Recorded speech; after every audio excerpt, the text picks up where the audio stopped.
Hey everyone, I'm Rachel Clemen and I am going to show you how to use your new GelMoment stamping kit.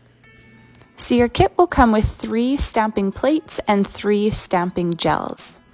It will also come with a dual-ended stamper and 2 silicone replacement heads.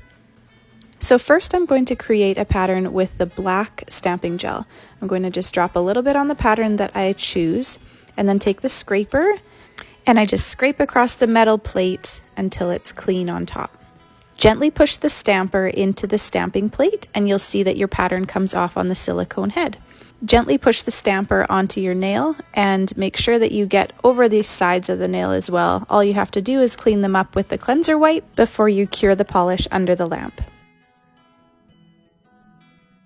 How easy is that to do an amazing pattern in a matter of seconds? Make sure to move your stamping gels away from the lamp when you cure your polish, and you can just use a cleanser wipe to clean off the silicone head. Next, I'm going to try the leopard print pattern. I just used the leftover gel that was still on my scraper, scraped it over top of the stamping plate, gently pressed the stamper into the stamping plate, and then onto my nail. Clean it up again with a cleanser wipe, and then cure the polish under the lamp.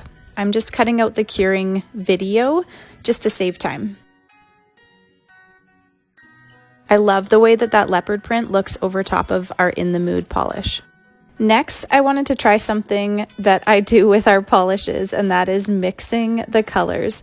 I was wanting to do a giraffe print, but I want it to be a little bit more browny than gold. So I mixed all 3 colors and it actually came out with this darker gold, which I really love. I brushed it onto the plate with one of our brushes from the Creativity set and then used the scraper to scrape it, push the stamper gently into the plate, and then onto my nail. Once again, clean it up with a cleanser and then cure your polish under our LED lamp. Last but not least, I'm going to do one more pattern with the black stamping gel on my pinky nail.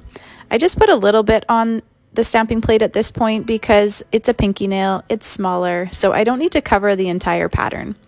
I just gently press the stamper into the stamping plate and then onto my pinky. You just want to make sure not to push too hard on your nail or the pattern will actually stretch out. So you just want to gently let it touch the surface of your nail and you're good to go.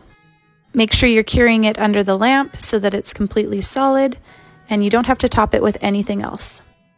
So if you now know all that you need to know, then you can stop the video. If you want to see me do another manicure, I am going to do one more here. Now, when you're doing a pattern with quite an intricate design, such as a text, you want to make sure that you're not pushing the silicone stamper onto your nail too hard, or it will actually separate the font, make it wobbly, that kind of thing. So just be patient with yourself. You may have to wipe it off of your nail and start again to get it just right. I'm going to use the gold stamping gel for a heart pattern. You just drop a little bit onto the stamping plate, take the scraper, scrape across, stamp the silicone stamper into it, and stamp over top of your nail. Clean it up with a cleanser wipe, and cure it under the lamp. How cute are those hearts? For my pinky nail, I'm going to use white on the chevron pattern. My pinky's so tiny that it won't actually show a full chevron. It'll just kind of be up and down, and that's all right. So there's the last nail. I cleaned it up, I cured it, and this is my manicure. I hope this video shows you how easy this stamping kit really is and gets you excited to try your own.